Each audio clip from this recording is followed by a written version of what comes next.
अस्सलाम वालेकुम। मोहम्मद सिद्दीक मिटवार बाबाला मौजू 12 इमाम 14 मसूम बार नंबर 9 हुजूर सल्लल्लाहु अलैहि वसल्लम जिन जे रहलत खां पोइ अहल बैत रसूल सल्लल्लाहु अलैहि वसल्लम ते तमामु घणा मसाइब आया। हुजूर सल्लल्लाहु अलैहि वसल्लम जिन जे पंहिंजे ज़िंदगीअ में बाग़ फिदक जनाब सैयद अलैहिस्सलाम खे हुबा कयो, न सिर्फ़ इहो जनाब सैयद अलैहिस्सलाम खां खसियो वियो, पर जनाब सैयद अलैहिस्सलाम जे घर खे साड़ण जी नापाक कोशिश बि कई वई, जंहिंमें सैयदा जो पहलू ज़ख़्मी थियो ऐं जनाब मुहसन अलैहिस्सलाम जी शहादत थी। उन्हनि वाक़िअनि जे तारीख़ में तफ़सीली ज़िक्र मौजूदु आहे।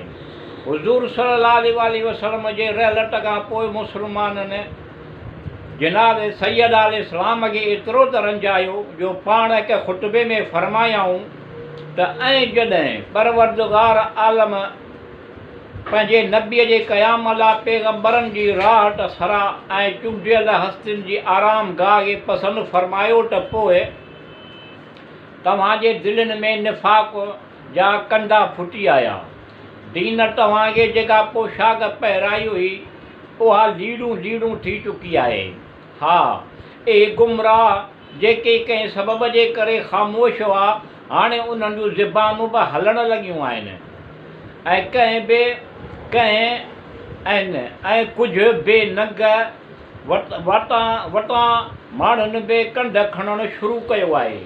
जॾहिं तव्हां सचाईअ जो मैदान छॾे ॾिनो आहे त हक़ खां नाशना गुरोह जे उठनि गोड़ करणु शुरू कयो आहे ऐं बाटले परस्त अॻियां अचण लॻा आहिनि।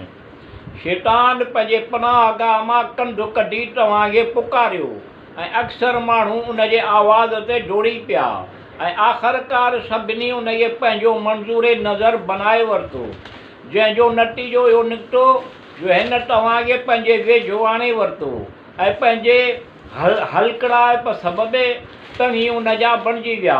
पोइ हू तव्हांजे ग़ज़ब वारे जज़्बे खे भड़काइण में कामयाबु रहियो ऐं तव्हीं आपे खां ॿाहिरि निकिरी विया।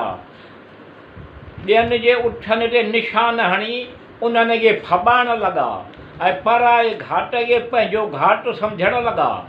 हा, तव्हां रसूलुल्लाह सल्लल्लाहु अलैहि वसल्लम सां जेको अहदो पैमा कयो हो उहो अञा कल्हो की ॻाल्हि आहे। ॾिसो, ज़ख़्म गहरा आहिनि ऐं घाव भरिया न आहिनि। पैगम्बर अकरम सल्लल्लाहु अलैहि वसल्लम खे अञा सुपर ते ख़ाकी न कयो वियो, ख़ाके ते ई न कयो वियो हो त तव्हां उन बहाने सां त किथे को फितनू न खड़ो थी पवे, तव्हांखे जेकी करणो हो तव्हां उहो करे छॾियो। पर यादि रखो त तव्हीं हिकु तमामु वॾे फितने में फासी चुका आहियो ऐं जहन्नम काफ़रनि खे घेरे रखियो आहे। हैरत आहे त तव्हां इहो सोचियो कीअं, तव्हां केॾांहुं पिया वञो। ख़ुदा जो किताबु तव्हांजे विच में मौजूदु आहे ऐं उन जूं समूरियूं ॻाल्हियूं तमामु वाज़िह आहिनि।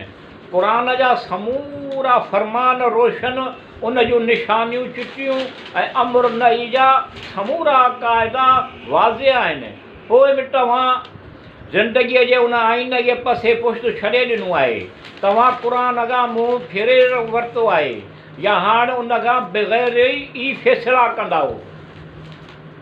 ज़ालिमनि क़ुरान जे बदिले जेका रिवायत अपनाई आहे उहा बदतरीन रवश आहे।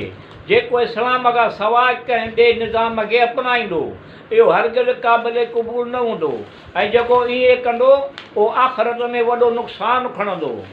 तव्हां वॾे हिड़तीअ सां फितननि जी बाहि ॿारी ऐं हंगामनि जा शोला भड़काया। गुमराह शैतान जे पुकार ते लबैक चवंदे दीन जे सोझरे खे घुप अंदाज़ में बदिलाए छॾियो ऐं अल्लाह जे बरगुज़ीदा नबी सल्लल्लाहु अलैहि वसल्लम जे तइलीमात ते पर्दा विझी छॾिया। तव्हांजो ज़ाहिर तव्हांजे बातिन जो साथ नथो ॾे ऐं तव्हीं चओ कुझु था ऐं करियो कुझु था। तव्हीं ख़ानदानी नबुवत सल्लल्लाहु अलैहि वसल्लम खे साम्हूं खां हटाइण लाइ ऐं हर तरह सताइण लाइ कहिड़ियूं चालूं न हलिया आहियो। पर ख़ैर, असीं तव्हांजे उन इज़ार साण ते बि सब्र करियूं था। अहिड़ीअ तरह जे हिमत वारा नेज़नि ऐं खंजरनि जा ज़ख़्म खाइण खां पोइ बि बुर्दबारी ॾेखारींदा आहिनि। तव्हीं इहो सम्झो था त अलाह ताला असांखे विरासत जे हक़ खां महरूम रखियो आहे। छा जाहिलियत वारो तिर्ज़ अमल इख़्तियार करणु चाहियो था? हालांकि यकीन रखंदड़नि लाइ अलाह ताला खां बहितर फ़ैसिलो करण वारो कोन्हे, फ़ैसिलो करण वारो को बि न आहे। छा तव्हीं उन ॻाल्हि खां वाक़ुफ़ु न आहियो? ऐं इहा हक़ीक़त त मंझंदि जे सिज वांगुरु अञा आहे त आउं तव्हांजे रसूल सल्लल्लाहु अलैहि वसल्लम जी न्याणी आहियां।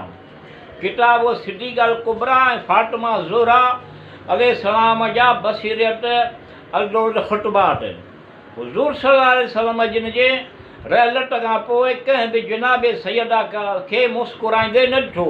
संदसि लुड़कनि जी रवानीअ में कमी न आई ऐं संदसि दर्दनाक मरसिया कंहिंखां बि ॿुढा न थिया।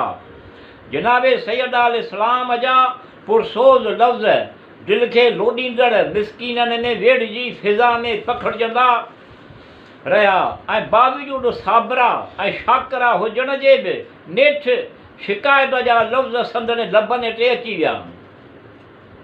बाबा, तव्हां खां पोइ मूंखे एतिरा मसाइब आया आहिनि जेके अगरि रोशन सिज ते अचनि हा त उहे बि सियाह रातिनि में बदिलिजी वञनि हा। ऐं तव्हांजे ज़ेरे साया केतिरी महफ़ूज़ हुयसि। तव्हां मुंहिंजे लाइ मज़बूत ढाल हुआ।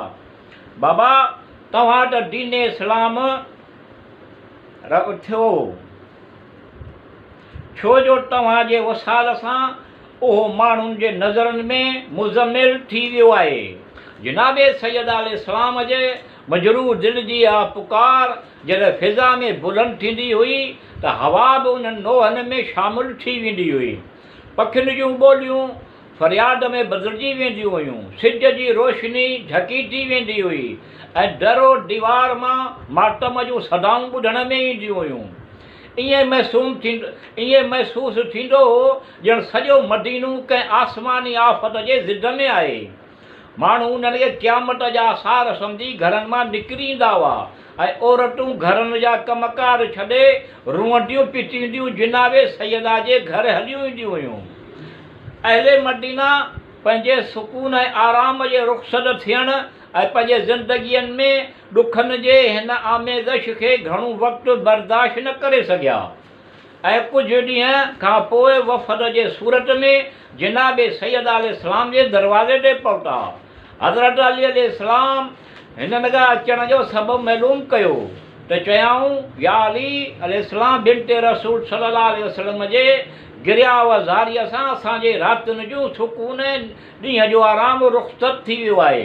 जनाब सैयदा अलैहिस्सलाम जे नोहनि में असांजी ज़िंदगीअ जी हर शइ शामिलु थी वेंदी आहे। असीं रातिनि जो हिकु लम्हो बि सुम्ही नथा सघूं ऐं ॾींहं जो पंहिंजे कमनि कारनि ते ध्यानु नथा ॾेई सघूं।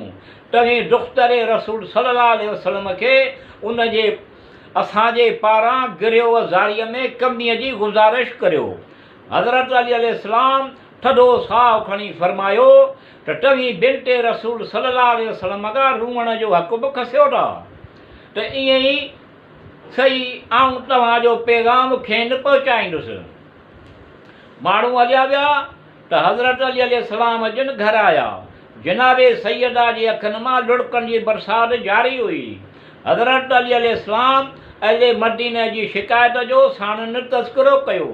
जनाब सैयदा अलैहिस्सलाम जे लुड़कनि में तेज़ी आई ऐं फरमायाई, ऐं अबूल हसन अलैहिस्सलाम, मुंहिंजे ग़मनि जो बार एतिरो घणो आहे जो आउं उन वक़्त ताईं गिरियो ज़ारीअ में कमी नथी आणे सघां जेसीं ताईं पंहिंजे पिदर बुज़ुर्गवार वटि नथी पहुची वञा। हा, बाक़ी अहले मदीना खे इहा ख़ुशख़बरी ॾे त आउं हाणे घणो अरसो उन्हनि जे दरमियान न रहंदसि।